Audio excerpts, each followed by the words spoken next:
हरे कृष्णा प्रभु जी। तो वर्तमान समय में समाज में यह देखा जाता है कि जो है लोगों के अंदर जो है बुरी आदतें होती हैं और लोग उसको जो है दूर करने का प्रयास भी करते हैं। लोग जो है अन्य अन्य तरीके से मोटिवेशनल स्पीकर को सुनते हैं या और भी कई तरह के उपाय करते हैं, लेकिन उनको कोई जो है खास रिजल्ट जो है नहीं मिल पाता। तो हम जो है इसका उत्तर आपसे जो है जानना चाहेंगे, कैसे हम जो है इन बुरी आदतों से बच सके हैं और जो है शुद्ध जीवन जी सकते हैं। हरे कृष्णा। तो बहुत अच्छा प्रश्न है आपका कि लोग प्रयास करते हैं अपने आदतों को, अपने जीवन को शुद्ध करने का। तो वास्तव में अगर कोई व्यक्ति प्रयास करता है या प्रयास करना शुरू कर देता है एक शुद्ध जीवन जीने का, तो ऐसा कहा जाता है कि अगर आपने स्टेप भी ले लिया तो आधा काम तो वहीं हो गया, क्योंकि फिर भगवान भी उसमें मदद करते हैं। कई एक प्रकार से मदद आती है अगर वास्तव में हम सिंसियर हैं अपने जीवन को शुद्ध बनाने के लिए। तो लेकिन एक सबसे बड़ी जो समस्या, इससे भी बड़ी समस्या है कि लोग अपना जीवन शुद्ध बनाना ही नहीं चाहते। वो इससे भी ज्यादा बड़ी समस्या है। अगर किसी के अंदर कोई बुरी आदत है भी तो वो सोचते हैं कि ये तो बहुत सामान्य है। क्यों? क्योंकि वो आदतें सबके हैं, वो तो इसके भी है, इसके भी है। उदाहरण के लिए जैसे आज देखिए मोबाइल फोन है ना, तो लोग मोबाइल फोन के शिकार हो रहे हैं और मोबाइल फोन के कारण कई प्रकार की बीमारियां भी विकसित कर रहे हैं और साथ ही साथ अपने पढ़ाई, करियर और कई प्रकार के जो संबंध भी हैं, है ना, फ्रेंड्स से, है ना, रिश्तेदारों से और घर से और कई प्रकार से जो है वो भी खराब कर रहे हैं। लेकिन उनका मोबाइल का आदत छूट भी नहीं रहा है, मोबाइल चलाने का और इधर उधर सर्फिंग करने का, और उससे वो कुछ मतलब उसको सामान्य भी समझते हैं। तो सर्वप्रथम तो हमें यही समझना होगा कि ये जो बैड हैबिट्स हमारे अंदर होते हैं, पहले ये इस बात को एक्सेप्ट करना कि वास्तव में जो है ये बैड हैबिट्स एक प्रकार के अनर्थ हैं या ऐसे चीज हैं जिसका की यूज नहीं है। जैसे मैं आपको एक उदाहरण देता हूँ। मान लीजिए किसी को शराब पीने की आदत है और वो व्यक्ति शराब के बिना नहीं रह सकता, लेकिन वहीं हम समाज में ऐसे बहुत लोग देखते हैं जो कि बिना शराब के जीवन जीते हैं और एक सुखी जीवन जीते हैं। क्या कहना है आपका? यस, ऐसे समाज में है जो कई लोग जो है नशा नहीं करते, सादा जीवन जीते तो हैं, क्या वो लोग सुखी नहीं रहते? सुखी रहते हैं। बल्कि कई बार ऐसा देखा गया है कि वही ज्यादा सुखी रहते हैं, है ना। जो लोग शराब पी के या नशा करके जो सुख प्राप्त करते हो तो बहुत ही आर्टिफिशियल और अननेचुरल होता है, अस्वाभाविक होता है कि नहीं। इसी प्रकार से अन्य बुरे व्यसनों के बारे में भी है।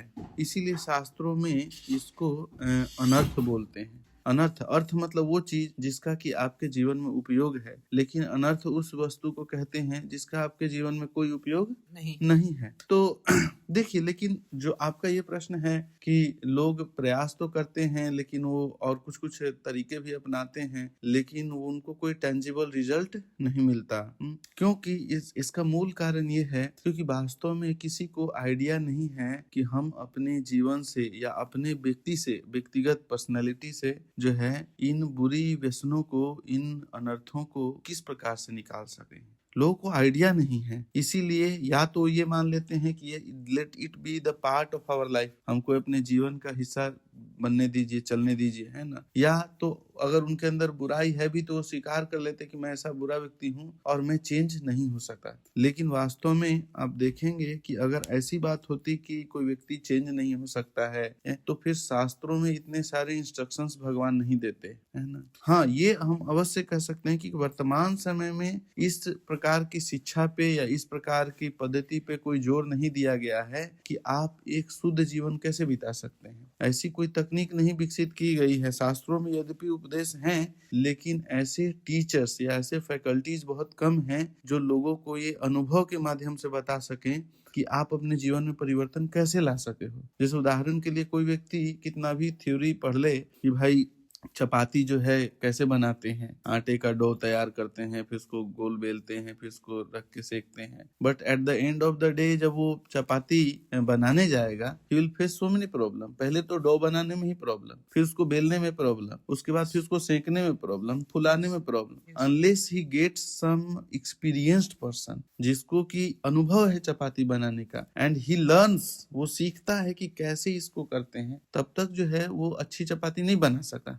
मानते हैं कि नहीं आप ये बात? यस, उसी प्रकार से श्रील प्रभुपाद जी ऐसा बताते हैं कि लोगों को ये प्रशिक्षण ही नहीं है कि एक सादा सरल जीवन और एक शुद्ध जीवन कैसे जीते हैं। तो सबसे पहले तो उनको यही, और क्यों जीते हैं ये भी जरूरी है। कई बार लोगों को लगता है कि ठीक है हमारे अंदर बुरी आदतें हैं तो क्या दिक्कत है, हम इन बुरी आदतों के साथ भी तो जी सकते हैं, ऐसा कोई नुकसान तो नहीं हो रहा। मतलब हर बुरी आदत ऐसी नहीं होती जिससे आपको जेल हो जाए, है ना, या जिससे आपका बहुत काम बिगड़ जाए। लोग ऐसा भी समझते हैं पार्ट ऑफ लाइफ, हाँ, जीवन हाँ, का भिन्न हाँ। है। तो इसीलिए जो है सबसे पहले तो ये समझना होगा कि भाई हमें अपने जीवन से या अपने व्यक्तिगत स्वभाव से, अपने पर्सनैलिटी से इन बुरी आदतों को क्यों ओवरकम करना है, क्यों इन पे जीत प्राप्त करना है, ये समझना होगा। अच्छा, तो प्रभु जी हमको सबसे पहले ये जानना है कि हम अपने जीवन से ये बुरी आदतों को हटाएं कैसे? हाँ, क्योंकि जब तक आप उस चीज का, आप एक प्योर लाइफ का, एक शुद्ध जीवन का महत्व नहीं समझेंगे कि उससे क्या आपके जीवन में सकारात्मक परिवर्तन होता है, आप क्या उपलब्धियां हासिल करते हैं, आपको पता नहीं चलेगा, है ना, कि आप उसको करने के लिए आप अपने जीवन को शुद्ध क्यों बनाना चाहेंगे। आप समझ रहे हैं? तो इसीलिए सबसे पहले तो हमें इसी बात को अच्छे से समझना है कि हम हमारे जीवन में जो है उसको हृदय की शुद्धि, या आप कह सकते हैं कि हमारे जो व्यक्तित्व की शुद्धि है वो क्यों जरूरी है। इस बात का वर्णन भगवत गीता में बताया गया है, भगवान ने भगवत गीता में किया है कि अभयम सत्वम समशुद्धि, कि व्यक्ति को अपने चित्त को, है ना, और अपने व्यक्तित्व को शुद्ध करना चाहिए। और इस बात का जो लिस्ट है भगवान ने दैवी प्रकृति में किया है कि जिन लोगों के अंदर दैवी स्वभाव होता है, देवताओं जैसे स्वभाव होता है, वो इस कार्य के लिए प्रयास करते हैं कि किस प्रकार से हम अपने चित्त की शुद्धि करें। अगर एक मोटे तौर पे देखेंगे तो देखिए, जो एक तो सामाजिक बुराइयां होती हैं, कि सामाजिक बुराइयां का मतलब कि जैसे चोरी है वगैरह वगैरह, है कि नहीं, और भी धोखाधड़ी, करप्शन, है कि नहीं। लेकिन एक ये सारी बीमारियों का जो जड़ है वो शास्त्रों में बताया गया है 6 प्रकार के अनर्थ जो कि हमारे हृदय में होते हैं। और वास्तव में आप देखें कि हमारे जीवन में जितने प्रकार के प्रॉब्लम्स, कॉन्सिक्वेंसेस हम फेस करते हैं, चाहे आप कोई मुकदमा फेस कर रहे हो, चाहे आप कई सारी बीमारियों से पीड़ित हो, चाहे आपका परिवार में बन नहीं रहा है, कई एक प्रकार, उसका रूट काज ये है कि आप अपने हृदय में ये 6 प्रकार के अनर्थ पाल के रखे हैं। अगर आप अपने अस्तित्व की शुद्धि पे विचार करेंगे तो आपके जीवन में कई सारी समस्याएं जो हैं वो स्वतः खत्म हो जाएंगी। ये सबसे पहला रिजल्ट है। आप समझिए, एक बात को आप समझिए कि मान लीजिए कि आपको यहाँ से दिल्ली जाना है, तो एक चीज पे आप कार्य कर सकते हो कि आपकी गाड़ी अच्छी हो, आपका मतलब टायर अच्छा हो, माइलेज अच्छा हो, आप एक चीज पे कार्य कर सकते हो। एक दूसरा वस्तु पे आप कार्य कर सकते हो कि आप रास्ता कौन सा चूज करते हो।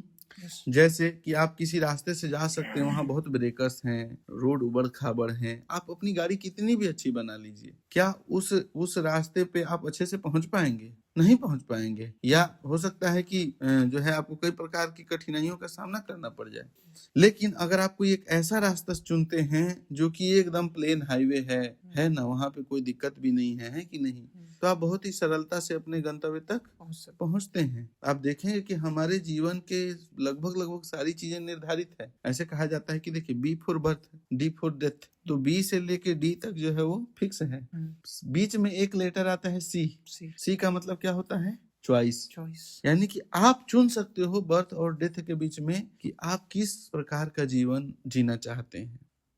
तो प्रभु जी, चाहे हम कोई भी रास्ता अपनाएं, लेकिन अल्टीमेटली हमारा तो यही उद्देश्य रहता है कि हम जो है खुशी से रहें, सुख अनुभव करें, जो है जीवन में जो है कुछ एंजॉय करें। चाहे उसके लिए व्यक्ति चाहे बुरी आदत हो या अच्छी आदत, जो है कोई भी एक्सेप्ट करता है, लेकिन मेन तो उद्देश्य हमारा पर्पस यही रहता है कि जो है हम आनंद पूर्ण जो है जीवन व्यतीत करें। हाँ, ये बात सही है कि व्यक्ति कुछ भी चाहे बुरे व्यसनों में भी पड़ता है तो वो यही सोच के पड़ता है कि हमको वहां से कुछ आनंद मिलेगा, मजा आए उसमें। और फिर एक गलतफहमी यह भी है कि लोग ये सोचते हैं कि सीधा साधा जीवन जीने में जो है आनंद नहीं है कि नहीं, अगर कुछ ऐसा करते हैं तो उसमें ज्यादा आनंद है।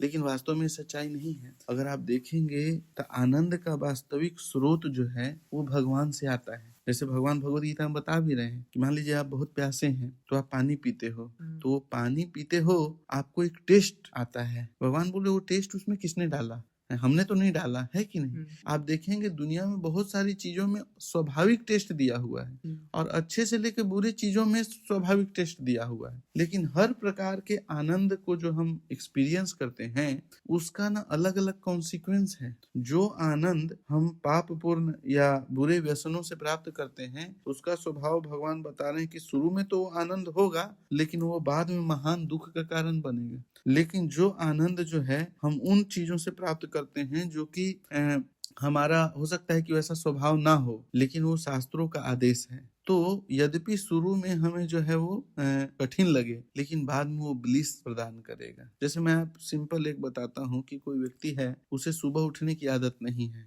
तो अगर वो प्रैक्टिस करना चाहता है सुबह उठना तो शुरू में उसे बहुत कठिनाई होगी। लेकिन आप उस व्यक्ति से पूछिए जो सुबह उठने का आदी है, वो व्यक्ति सुबह सो ही नहीं सकता, और वो व्यक्ति सुबह उठने में जो व्यक्ति सोता है ना उससे ज्यादा आनंद का अनुभव करता है, वो उससे ज्यादा ब्लिस का एक्सपीरियंस करता है।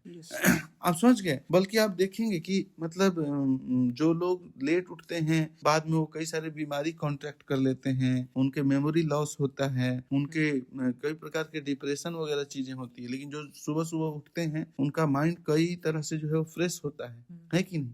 तो मूल रूप से हम ये बताना चाह रहे थे कि ये जितनी भी प्रॉब्लम्स है ना हमारे जीवन में, अगर हम उसके मूल काउज यानी कि 6 प्रकार के बुरे व्यसनों को हम अपने जीवन से या अपने व्यक्तित्व से दूर कर लें जो कि शास्त्रों में वर्णित है, तो हम सोच नहीं सकते कि हम कितने ज्यादा आनंद का अनुभव कर सकते हैं। भगवान तो भगवत गीता में अब ऐसा बता रहे हैं कि जब व्यक्ति अपने स्वाभाविक स्थिति में होता है, स्वाभाविक स्थिति जो कि स्वयं ही आनंदमय है, कह रहे हैं सुखम अत्यांतिकम यत्तद बुद्धि ग्राह्यम अतीन्द्रियम वेति यत्र न चैवायम स्थित चलती तत्वता। मतलब वो व्यक्ति अपने आप में इतना खुश रहता है कि उसको कोई भी गलत चीज डिस्टर्ब नहीं कर सकता है ना, कोई भी उसको गलत लुभावना जो है उस व्यक्ति को करप्ट नहीं कर सकता। ही जब मैन ऑफ कैरेक्टर, वही व्यक्ति एक इतना विशाल चरित्र का होता है, उससे लोग प्रेरणा प्राप्त करते हैं। आप देखेंगे हर व्यक्ति ऐसा एक व्यक्ति तो विकसित करना चाहता है ताकि लोग उसको फॉलो करें। आप ये बात मानते हैं कि नहीं? हर व्यक्ति कुछ ना कुछ ऐसा जरूर करता है कि लोग उसको फॉलो करें, लेकिन वो फॉलो कैसे करेंगे?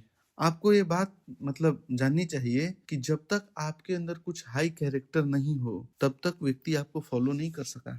आप देखिए वर्तमान समय में बच्चे माता पिता को त्याग देते हैं, उसका मूल कारण क्या है? क्योंकि माता पिता इस बात पे वो नहीं करते। माता पिता या हम भी आगे चल के माता पिता बनने वाले हैं, तो हर व्यक्ति जो है वो ये नहीं देखता कि एज अ पेरेंट्स हमारा क्या कैरेक्टर होना चाहिए। क्योंकि बच्चे जब बड़े होते हैं उन्हें लगता ही नहीं है कि हमें भोजन के अलावा और कुछ मिला है। भोजन, कपड़ा, ये सब तो देखिए पशुओं को भी मिलता है। तो जिस लेवल का आप देखेंगे कि यही एक जनरेशन पहले की जो बात करेंगे तो लोग अपने पेरेंट्स को बहुत मतलब वैल्यू करते थे। हमने देखा है कि जो घर में दादाजी ये लोग होते थे उनकी बात इतनी ज्यादा, मतलब घर में सब लोग दुख सह लेते थे लेकिन उनकी बात को जनरली नहीं कटने देते थे। क्यों? जो कि लेकिन वर्तमान समय में क्या, अरे यार ये बूढ़ा व्यक्ति टर्टर करते रहता है कि नहीं? क्यों?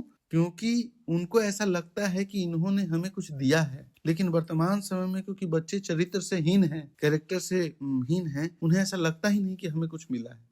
क्योंकि वो निराशा का जीवन जी रहे हैं। हम सुख की बात करते हैं लेकिन वास्तव में सुख को एक्सपीरियंस नहीं कर रहा है। और दूसरा, ये जो मिथ्या एडवर्टाइजमेंट है, ये जो जाल है कि आप अगर अच्छा एजुकेशन प्राप्त कर रहे हैं तभी आप सुखी हो सकते हैं, या अच्छा धन कमा रहे हैं तभी सुखी हो सकते हैं, या आप स्त्रियों के साथ आपके बहुत सारे संबंध हैं तभी सुखी हो सकते हैं। वास्तव में ये बहुत ही बड़ा आप कह सकते कि भ्रम है जो कि लोग अपने सर पे लेकर ढोते हैं और वो इस प्रकार से सुखी होने का प्रयास करते हैं, लेकिन वास्तव में वो किसी प्रकार का सुख ऐसा करने के बावजूद भी एक्सपीरियंस नहीं कर पाते। देखिए वर्तमान समय में आप देखें कि लोगों को छूट है कि वो चाहे तो जितने भी स्त्री और पुरुषों से मतलब मेल जोल कर सकते हैं, घूम फिर सकते हैं, बात कर सकते हैं, संबंध स्थापित कर सकते हैं, है कि नहीं? धन कमाने की भी छूट है। पहले लोगों के पास इतनी छूट नहीं थी धन कमाने की। पहले धन कमाने के साधन भी बहुत कम थे, लेकिन अब देखिए गाँव में भी लोग इतना धन कमा लेते हैं, है कि नहीं? लेकिन क्या इन सारी चीजों से लोगों के अंदर जो प्रसन्नता है या लोगों के अंदर जो सेटिस्फैक्शन है वो बढ़ रहा है क्या? नहीं। अगर सेटिस्फैक्शन बढ़ता तो समाज में भ्रष्टाचार, करप्शन और कई प्रकार की समस्याएं नहीं बढ़ती, सुसाइड नहीं बढ़ता, बीमारियां नहीं बढ़ती। आप समझ गए हैं ना? और तो इनका तो कोई गिनती नहीं है। डिससेटिस्फैक्शन नहीं बढ़ता। तो मूल रूप से हम यही बताना चाहते हैं कि ये तो एक भगवत गीता में भगवान बता रहे हैं कि ये एक ईश्वरीय जीवन का पथ है, जो आध्यात्मिक जीवन है, और जब तक हम इसको जीते नहीं है ना, हमें इसका वैल्यू नहीं पता होता है। और ये 6 प्रकार के जो हम अनर्थों की बात कर रहे हैं, ये अनर्थ हैं काम, क्रोध, लोभ, मोह, मद और मत्सर्या। मद मतलब पागलपन और मत्सर्या मतलब ईर्ष्या। कोई व्यक्ति सबसे पहले जैसे आप बोलते बुरी आदत, तो बुरी आदत को दूर करने से पहले बुरी आदत को पहचानना होगा कि बुरी आदत है क्या। आप समझ गए? जैसे कोई व्यक्ति कह सकता है कि हमारे अंदर ईर्ष्या नहीं है या मैं पागल नहीं हूँ, लेकिन आपको सबसे पहले ये समझना होगा कि शास्त्रों के वचन जो हैं वो अमोघ होते हैं, है ना। अगर आप इन 6 प्रकार की समस्याओं से फ्री हैं तो आपके जीवन में कोई समस्या आ ही नहीं सकती। शास्त्र तो ये बताते हैं। तो जैसे जस्ट लाइक कि अगर आपकी कोई बीमारी है ना, और जैसे मान लीजिए आपको मलेरिया हुआ है, तो डॉक्टर आपको क्या बोलता है कि आपको किसी मच्छर ने काटा है। आप उसको सफाई नहीं दे सकते कि अरे नहीं मैं तो मच्छरदानी लगाकर सोता हूँ, हमारे घर में ऑल आउट जलता है ना, हम कीटनाशक का छिड़काव कराते हैं। नहीं, ये सारी किसी भी चीजों का वैल्यू नहीं है कि नहीं। अगर आपको मलेरिया हुआ है इसका मतलब कि आपको मच्छर ने काटा है। उसी प्रकार से वर्तमान जीवन में अगर आप खुश नहीं हैं, संतुष्ट नहीं हैं, आपका दिमाग शांत नहीं है, आप अपने दैनिक जीवन में फोकस नहीं कर पा रहे हैं, as a family member, as a student, as a working professional focus नहीं कर पा रहे हैं, या आप कई प्रकार के बीमारी, केस, मुकदमे, कई चीजों से त्रस्त हैं, इसका मतलब कि ये 6 प्रकार के बुरे व्यसन आपके अंदर हैं। हो सकता है कि आप अपने व्यक्तित्व में इन 6 प्रकार के व्यसनों को ढूंढ ना पाए। उसका मूल कारण है मिथ्या अहंकार। हम सबके अंदर मिथ्या अहंकार है जो हमारी गलती को ढूंढने नहीं देता है कि नहीं। इसीलिए हमको ऐसे प्रोसेस को अपनाना चाहिए जिसके माध्यम से सबसे पहले तो हमें ये पता चले कि सारे समस्याओं का जो मूल कारण है, जो मूल जड़ है, वो है क्या। आप समझ गए? और इस बात को समझना होगा हमें कि हम एक शुद्ध जीवन अगर जीते हैं, है कि नहीं, तो वास्तव में हम वर्तमान किसी भी अरेंजमेंट से ज्यादा खुश रह सकते हैं। तो प्रभु जी, सबसे महत्वपूर्ण बात तो यह है कि व्यक्ति को इस बात का विश्वास होना कि वास्तव में हम ऐसा शुद्ध जीवन जी भी सकते हैं, क्योंकि कहीं ना कहीं ये थोड़ा मिरेकल, जादू टाइप का लगता है कि भाई कोई एक्चुअल में ऐसा शुद्ध जीवन जी भी सकता है क्या, कि व्यक्ति का मन शांत हो, किसी से ईर्ष्या द्वेष ना करे, और मतलब अपने आप में मतलब बहुत ज़्यादा खुश हो, सबसे मतलब अच्छा रिलेशन है, और किसी भी प्रकार का कोई नशा नहीं। तो ये थोड़ा सा एक असंभव सा लगता है। तो क्या वास्तव में ऐसा हो भी सकता है क्या कि कोई व्यक्ति किसी प्रकार के बुरी आदतों में ग्रस्त ना हो, और कोई भी किसी प्रकार का कोई स्त्री पुरुष संग नहीं? तो ये एक तो वास्तव में वो कैसा टाइप का पर्सनालिटी होगा व्यक्ति जो है, काफ़ी तो इसको हम जो है, तो ऐसा कैसे संभव है कि हम जो है पहले से काफ़ी अच्छा शुद्ध जीवन जी सकते हैं? हाँ, देखिए, वास्तव में हम शुद्ध जीवन भी जी सकते हैं और पहले से कई गुना ज्यादा प्रसन्न भी रह सकते हैं। वास्तव में प्रसन्नता का जो मापदंड है, प्रसन्नता उसे कहते हैं कि अगर कोई व्यक्ति आपके संपर्क में आए ना, वो दुखी भी है तो वो आपके संपर्क में आके सुखी हो जाए, वो प्रसन्न हो जाए, इस व्यक्ति को सुखी व्यक्ति कहते हैं। आप देखिए, शायद ही ऐसा कोई व्यक्ति देखते होंगे जो इस प्रकार का चरित्र का व्यक्ति हो। नहीं, लोग आपस में ही डिस्टर्ब रहते हैं, है कि नहीं। रही बात, इस बात का विश्वास लोगों को इसलिए नहीं होता है कि ऐसा हम इतने ज्यादा अपने चरित्र में परिवर्तन कर सकते हैं, क्योंकि एक तो ना तो ऐसी कोई शिक्षा हमारे समाज में है, शास्त्रों में तो बताया गया है, लेकिन देखिए वर्तमान समय में हमने शास्त्रों की शिक्षाओं को साइड कर दिया है। वो तो कुछ महान संत हैं जो श्रील प्रभुपाद जी हैं, और भी कई सारे संत लोग हैं जो कि शास्त्रों की शिक्षाओं को लोगों तक ला रहे हैं, भगवत गीता के मैसेज को ला रहे हैं। देखिए, भगवत गीता अपने आप में एक गुह्य संदेश है,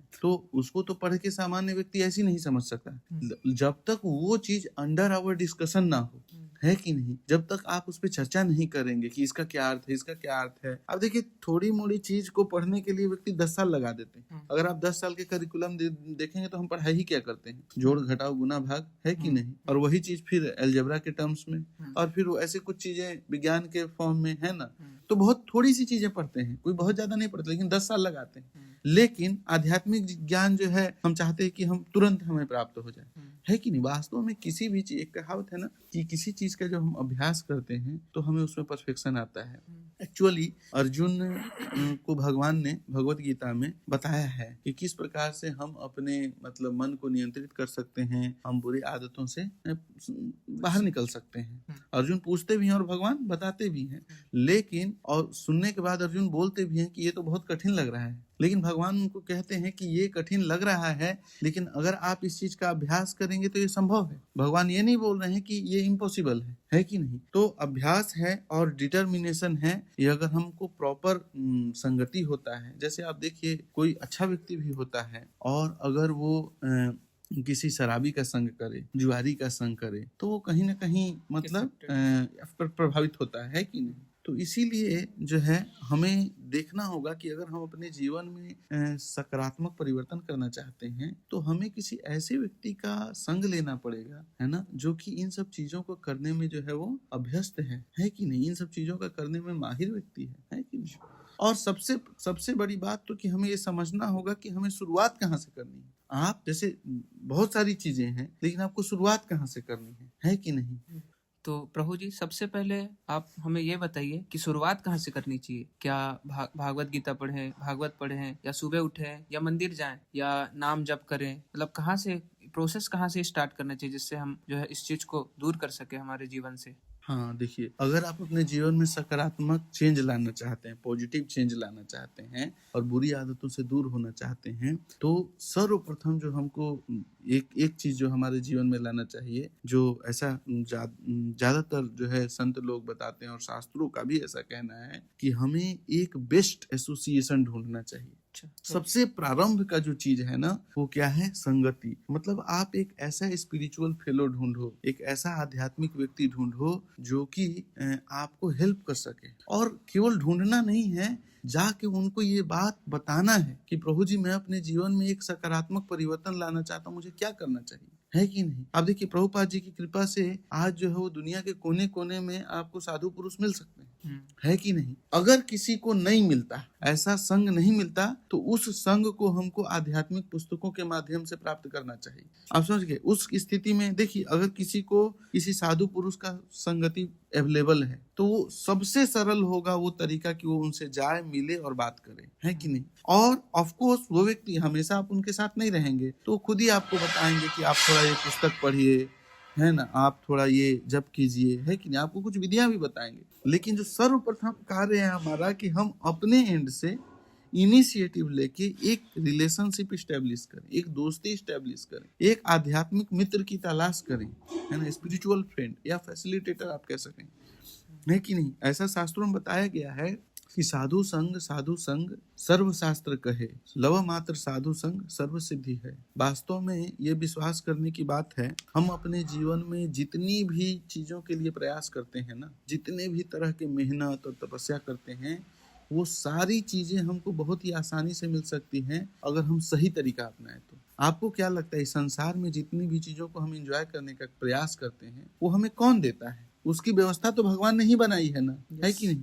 तो जाहिर सी बात है हमारे लिए ही बनाई है। लेकिन क्योंकि हमको सही प्रोसेस नहीं पता है ना, हमें ये नहीं पता है कि हमको उसको, जैसे देखिए, कोई व्यक्ति मान लीजिए कि वो बीमार है और बीमार अवस्था में ही वो भोजन को एंजॉय करना चाहता है, वो एंजॉय कर सकता है? आप बताइए, नहीं, है कि नहीं कर सकता है कि नहीं? उसी प्रकार से जो है, आप जब तक आपके हृदय में इस 6 प्रकार के अनर्थ हैं, आप जो है मनुष्य जीवन का ना तो अच्छे से एंजॉय कर सकते हैं और ना ही आप अपना अगला भावी जीवन जो है वो सुखमय बना सकें।